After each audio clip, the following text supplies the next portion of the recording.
Before World War I, a man wearing a watch on his wrist risked being laughed at. It was considered a woman's accessory.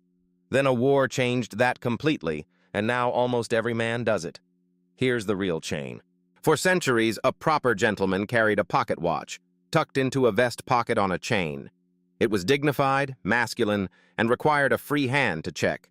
Around 1900, soldiers fighting in the Boer War in South Africa found pocket watches useless in combat.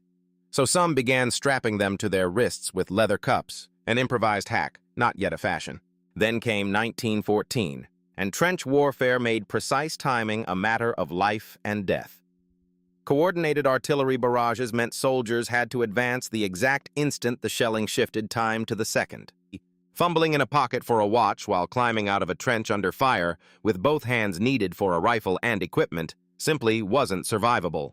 Watchmakers responded fast, building rugged wristlets, small watches strapped to the wrist, often protected by a metal grill to guard the glass from shrapnel. Dials were painted with radium so soldiers could read the time in pitch-dark trenches without striking a match that might give their position away to a sniper. By the war's end, millions of soldiers across multiple armies had worn one of these watches every single day, for years, through mud, cold, and combat. In 1918, the war ended, and those millions of soldiers went home still wearing the watches strapped to their wrists out of sheer habit. Before the war, that same habit would have gotten a man mocked in public. Wristwatches had been marketed almost entirely to women.